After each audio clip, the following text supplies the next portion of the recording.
ആരാ? എന്താ വേണ്ടത്? എന്റെ പേര് ഭദ്രൻ. അടുത്ത ഗ്രാമത്തിലെയാ. കോയിക്കലെന്ന വീട്ടുപേര്. എന്താ കാര്യം? ഞാൻ ഈ ഗ്രാമത്തിലെ ഒരു പെൺകുട്ടിയുമായി സ്നേഹത്തിലാണ്. ഇപ്പോൾ അവളുടെ അച്ഛൻ അവളുടെ സമ്മതം കൂടാതെ മറ്റൊരു വിവാഹം നിശ്ചയിച്ചിരിക്കുകയാണ്. ഈ ഗ്രാമത്തിലെ പെൺകുട്ടിയോ? എന്താ അവളുടെ പേര്? ആരാ അവളുടെ അച്ഛൻ? പെൺകുട്ടിയുടെ പേര് മായ. അവളുടെ അച്ഛന്റെ പേര് പൂവത്തിൽ കുഞ്ഞിക്കണ്ണൻ. അനാവശ്യം പറയരുത്. മൈഥിലി, മായയുടെ സമ്മതം കൂടാതെയാണോ കല്യാണം നിശ്ചയിച്ചത്? അതെ. ഞാൻ നാട്ടിലില്ലായിരുന്നു. കുറച്ച് ദൂരെ എനിക്ക് ജോലി. മായയുടെ കത്ത് കിട്ടിയപ്പോഴാ വിവരം അറിയുന്നത്. അവളുടെ അച്ഛനെ കണ്ടിട്ട് കാര്യമില്ല. അതുകൊണ്ടാ മന്നാടിയരെ കാണാൻ ഞാൻ ഇങ്ങോട്ട് പോകുന്നത്. മായയെ കൂടാതെ എനിക്ക് ജീവിക്കാനാവില്ല. അവൾക്കും ദയവായി ഞങ്ങളെ പിരിക്കരുത്.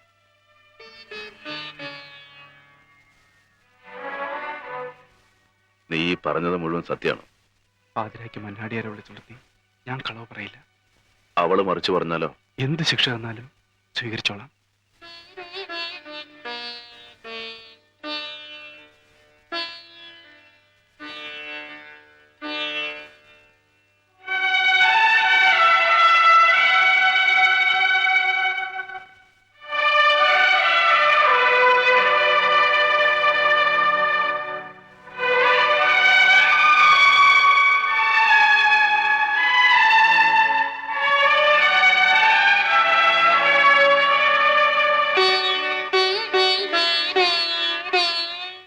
മന്നാടിയാർ തന്നെയല്ലേ ചോദിക്കുന്നതെന്ന ഭയം വേണ്ട. നിശ്ചയിച്ച കല്യാണത്തെക്കുറിച്ചുള്ള പരിഭ്രമവും വേണ്ട. എനിക്കറിയേണ്ടത് സത്യം. ഇവൻ പറയുന്നത് വാസ്തവാണോ? കണ്ട എരപ്പാളികൾ എന്തെങ്കിലും പറഞ്ഞെന്ന് വെച്ച് കുഞ്ഞിക്കണ്ണനോട് ഞാൻ ചോദിച്ചില്ല. ആരെയും ഭയപ്പെടേണ്ട കാര്യമില്ല. തുറന്നു പറഞ്ഞോളൂ. ഭദ്രേട്ടൻ പറഞ്ഞത് സത്യമാണ്.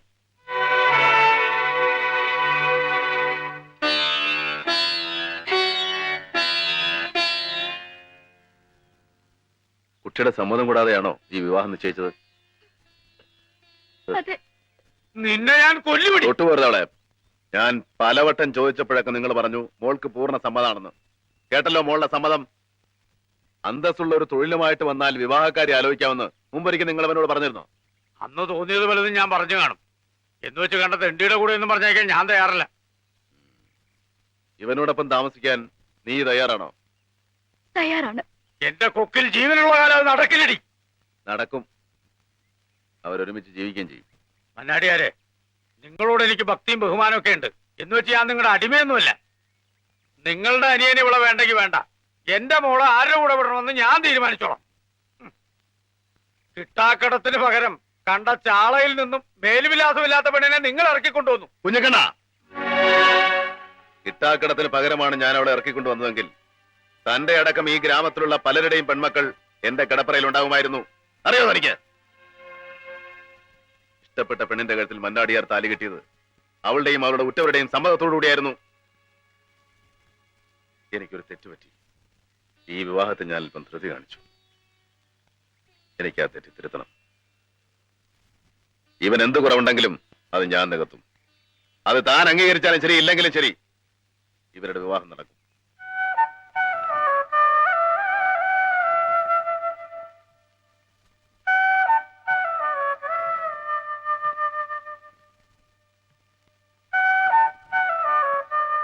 അനിയ,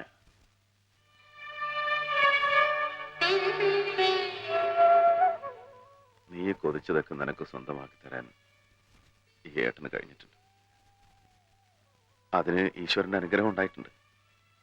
പക്ഷേ നീ ആഗ്രഹിച്ച പെൺകുട്ടിയുടെ കാര്യത്തിൽ മാത്രം ഞാൻ കാരണം നിന്റെ വിവാഹം മുടങ്ങി. എന്താ ഏട്ടാ, തെറ്റുപറ്റിയത് എനിക്കല്ലേ? അവളുടെ മനസ്സറിയാതെ ഞാൻ മോഹിച്ചു. ഭദ്രം വന്നപ്പോ ഏട്ടന്റെ സ്ഥാനത്ത് ഞാനാണെങ്കിൽ ഇതൊക്കെ സംഭവിക്കൂ. അന്യരുടെ മോഹങ്ങളെ തല്ലിക്കെടുത്തിട്ട് വേണോ മന്നാടിയാർ കുടുംബത്തിലൊരു കല്യാണം? അതല്ലല്ലോ ഏട്ടാ നമ്മുടെയൊക്കെ പൈതൃകം.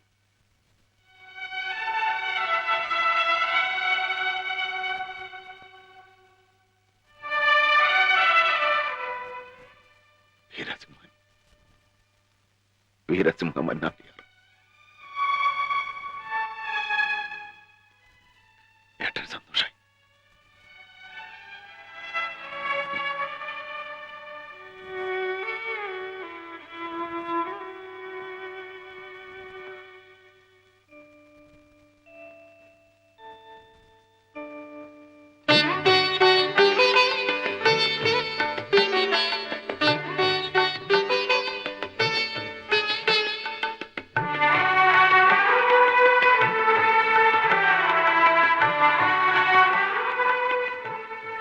അച്ഛൻ വിവാഹത്തിൽ പങ്കെടുത്തില്ല എന്ന് വെച്ച് വിരോധമൊന്നും തോന്നരുത്. അച്ഛന്റെ ദേഷ്യമൊക്കെ ഇന്നല്ലെങ്കിൽ നാളെ മാറും.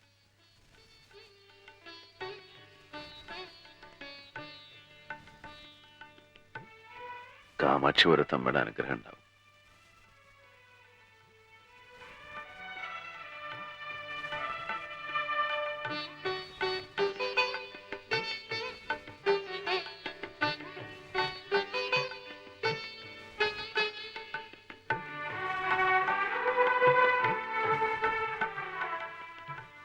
ചേട്ടാ,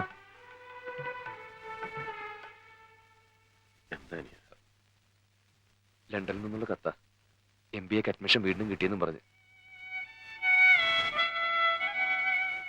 കഴിഞ്ഞ പ്രാവശ്യം ഇംഗ്ലണ്ടിൽ 3 വർഷത്തെ MBA കോഴ്സിന് പോണെന്ന് പറഞ്ഞപ്പോ ഏട്ടൻ സമ്മതിച്ചില്ല. ഇംഗ്ലണ്ടിൽ ഇക്കാലത്ത് MBAക്ക് ഒരു അഡ്മിഷൻ കിട്ടുക എന്ന് പറഞ്ഞാല് അതൊരു മഹാഭാഗ്യ.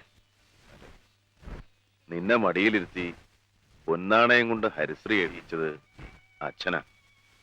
അന്ന് അച്ഛൻ പറഞ്ഞു വീരന് ദൂരെ പോയി വിദ്യ അഭ്യസിക്കാനുള്ള യോഗം ഉണ്ടെന്ന്. അത് ഞാൻ മറന്നിട്ടില്ല. ഒരു രാത്രിയിലധികം നേരം നിന്നെ പിരിഞ്ഞിരുന്ന ഓർമ്മ എനിക്കില്ല. അതുകൊണ്ടാ അന്ന് നിന്നോട് പോണ്ടെന്ന് പറഞ്ഞതേ. ഒരിക്കൽ കൂടെ വന്ന സൗഭാഗ്യം തട്ടിക്കളയാൻ ഞാൻ ആളല്ല. ഇപ്പോ ഒരു മാറ്റവും നിനക്ക് നല്ലതാ.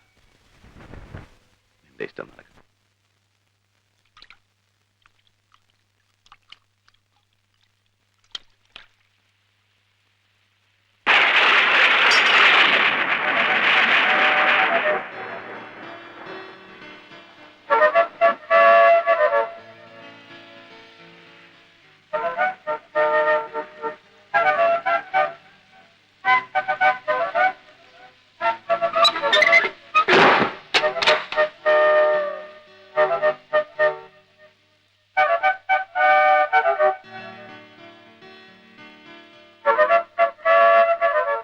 എന്താ ആലോചിച്ചിരിക്കുന്നത്? ഒന്നുമില്ല. കുറച്ച് ദിവസമായി ഞാൻ ശ്രദ്ധിക്കുന്നു. എന്താ എന്നോട് പറഞ്ഞൂടെ? ഇനി പുതിയൊരു ജോലി തേടണം. അപ്പൊ ഉണ്ടായിരുന്ന ജോലിയോ? ഇനി അങ്ങോട്ട് പോയാൽ ശരിയാവില്ല. അതെന്താ? ശരിയാവില്ലെന്ന് പറഞ്ഞില്ലേ?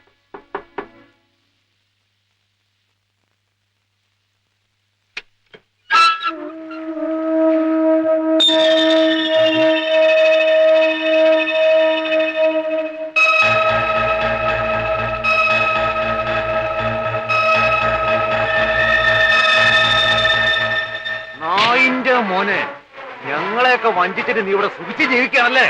പ്ലീസ്, ഞാൻ പറയുന്നത് കേൾക്ക്. നീ ഒരു പുല്ലും പറയണ്ടടാ. നിങ്ങൾ എന്തൊക്കെ തെറ്റിദ്ധരിച്ചിരിക്കുകയാണ്. നീ ഞങ്ങളെ ഒത്തുകൊടുക്കും.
ഏട്ടനോടില്ല.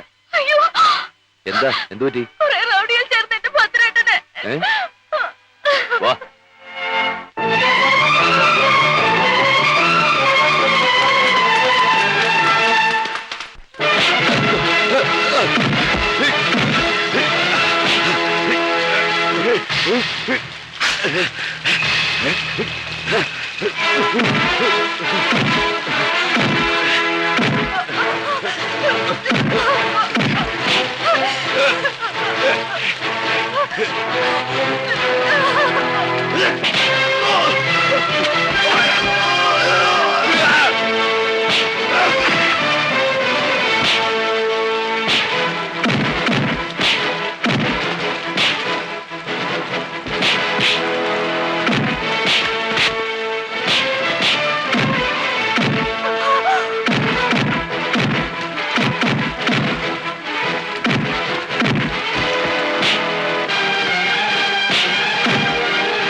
ആരാ ഈ ഹൈദരമരക്കാര്?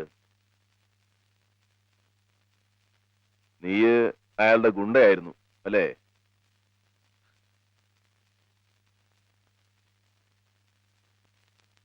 ആയിരുന്നു.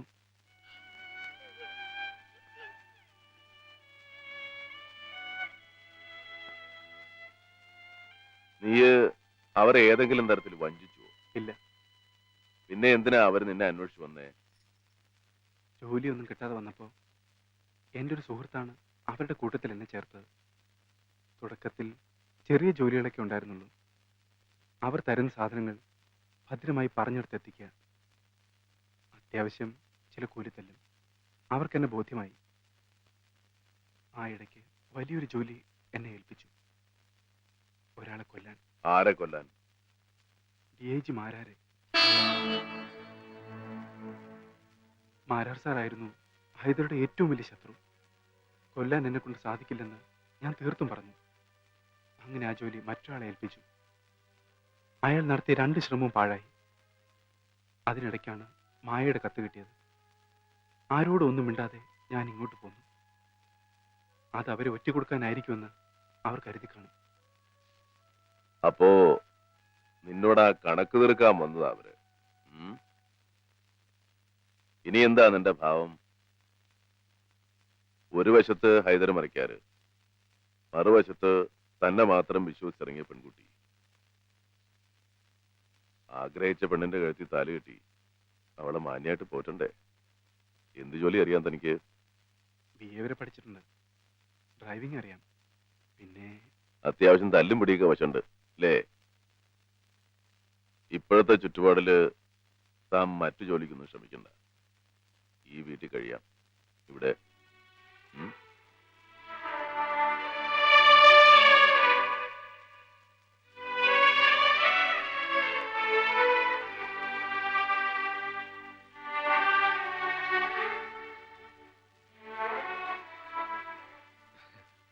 എന്താ എണ്ണയാ. ചേട്ടന്റെ ഓരോ നിർബന്ധങ്ങള്. ഏട്ടന്റെ അല്ല, ഏടത്തിയമ്മയുടെ. നല്ല തുളസിയിലും ചെമ്പരത്തി ഇട്ട് കാഴ്ച എണ്ണയാ. വേണ്ടാന്ന് പറയല്ലേ. എപ്പോഴാ യാത്ര? പെട്ടിയും പ്രമാണമായിട്ട് ഞാനിപ്പോഴേ ടൗണിലേക്ക് പോവാ. ഇന്ന് തന്നെ പാസ്പോർട്ടിൽ ഇമിഗ്രേഷൻ ക്ലിയറൻസ് അടിച്ചു വാങ്ങണം. ഇന്ന് രാത്രി മാരാരങ്ങളുടെ വീട്ടിൽ താമസം. നാളെ പുലർച്ചെയുള്ള ഫ്ലൈറ്റിന് ബോംബെക്ക്. അവിടുന്ന് ലണ്ടനിലേക്ക് പറക്കും. ഒരു ദിവസം മുറി മാറിക്കിടന്ന ഉറക്കം വരാത്ത കുട്ടിയാ. 3 വർഷം ആരെയും കാണാതെ കടലിനക്കരെ പോയി ഒറ്റയ്ക്കിങ്ങനെ കഴിയുക. 3 വർഷം എന്നൊക്കെ പറയുന്നത് കണ്ണടച്ച് തുറക്കുന്ന പോലെ കഴിഞ്ഞു പോകില്ലേ? അത് കഴിഞ്ഞാൽ പിന്നെ ഞാൻ ഈ കാമാക്ഷിപുരത്തേക്കനല്ലേ മടങ്ങി വരിക.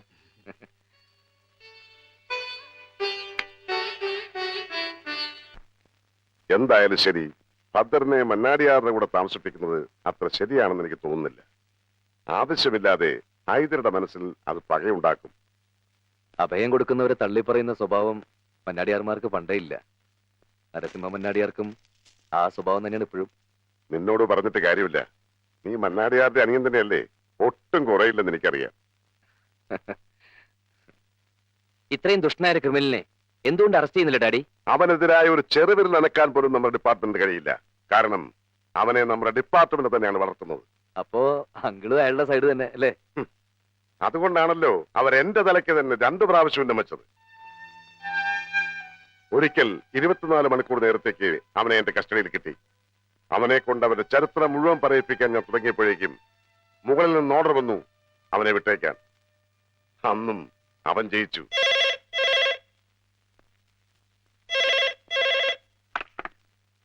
ഹലോ, അതെ, റെഡിയാ? ആ, ഇമിഗ്രേഷൻ ഓഫീസിൽ നിന്നാ. നിന്റെ പാസ്പോർട്ട് റെഡിയാണ്. വരുമ്പോഴേക്ക് ടിക്കറ്റ് കൂടെ കളക്ട് ചെയ്തോളൂ. ശരി അങ്കിൾ. പ്രതാപ, നീ കൂടെ ചെല്ല്. ആ, നാളെ വീരനെ യാത്ര അയക്കാൻ മണ്ണാടിയാറ് വരില്ലേ? ഏട്ടനും ഏട്ടത്തെയും വെളുപ്പിന് എയർപോർട്ടിൽ എത്തിക്കോളാന്ന് പറഞ്ഞിട്ടുണ്ട്.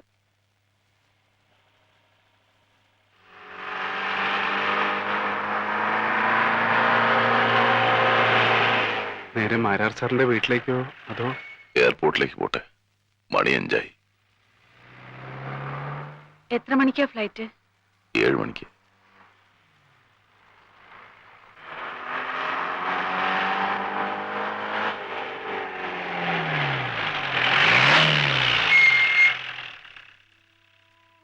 എന്തുപറ്റി? വീരസിംഹന്റെ കാറ്.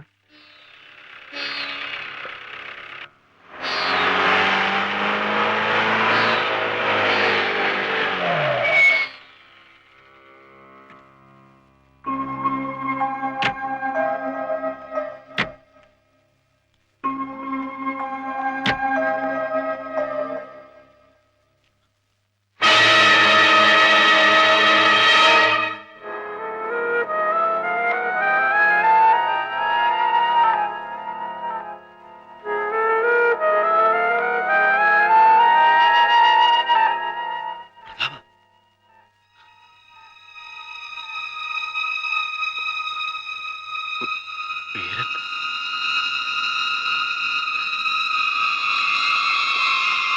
വീര.